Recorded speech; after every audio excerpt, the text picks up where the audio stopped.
Today in the gallery, we have the Women's Coalition here for their National Housing Day lobby. These remarkable organizations support clients facing homelessness, intimate partner violence, mental health crises, and dangerous substance use every single day. They need increased funding from this government for supportive and transitional housing beds with mental health supports. A month in a shelter costs $6,000. A prison, $15,000 a month. A hospital stay will cost you $30,000 a month. But a month in a supportive housing unit, less than $4,000. It's not just good policy, it's a great business case. Investing in proven solutions, this government can do so. But instead, they're doubling down a bill on Bill 60, which rips tenants' protections. When will the Premier grow a heart and build the housing, the supportive housing that Ontario's women and children need? Associate Minister of Municipal Affairs and Housing. Well, thank you very much, Speaker, and thanks for the question. Listen, we continue to make investments for Ontarians every day, for people that need that housing. That's why we've committed over $1.7 billion this year alone for supportive housing and homelessness services. Through the New Deal for Toronto, where the member represents in Toronto, investing $1.2 billion directly into shelters and homelessness services, and another $120 million for the New Deal for Ottawa. Let's talk more numbers. $700 million in 2024 in homelessness prevention program and Indigenous supportive housing funding. Speaker, all these dollars are going into the supports and services that this member asked the question about, and we continue to work with our housing service managers to make sure that they have the resources to make the investments they need, whether it's in Toronto, whether it's in Ottawa, whether it's in Kenora, everywhere in this province. Speaker, we are committed to the people of Ontario, the women of Ontario, to make sure they are getting what they need in terms of... Back to the member for Toronto Centre.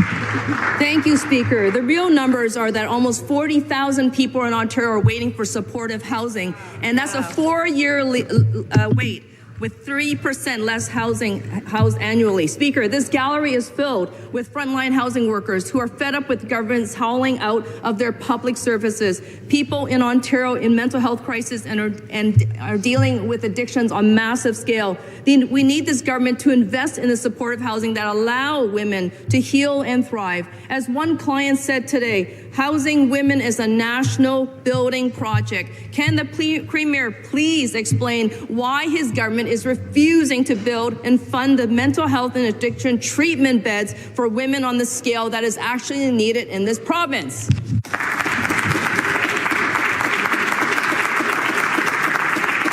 Recognize the Associate Minister for Women's Social and Economic Opportunities. Thank you, Madam Speakers. You know, women's shelters are extremely important throughout the journey of a woman trying to get safe, try to get the support that they need when they are fleeing violence. That's why our government just recently actually announced $26.7 million to expand shelter bed access for women to over 300 beds to be added to the system. And it just happened last week. But we're also making sure that economic supports are available as well. That's why a part of Ontario Stand's whole fifth pillar is economic stability and independence for women. Through the Investing in Women's Futures program and the Women's Economic Security program, our government is making sure women have the training and the supports that they need to be able to get employment that pays well, so that they never have to choose between housing, keeping themselves safe, or staying with an abusive partner. Our government will continue to support women, and we thank the Ontario Women's Coalition for being strong advocates to help women, and we'll work together to ensure that women are safe in Ontario. I recognize the member for Nepean. Thank you, Madam Speaker. My question is for the Minister of Colleges and Universities. It is a shame what is happening with the $2.5 billion Skills Development Slush Fund. It was supposed to train workers and help people to build up this great province. This week, we learned that millions have gone to Keel Digital Solutions from this ministry and the Skills Development Fund, even after it was flagged for a forensic audit and has been sent to the OPP anti-racket branch.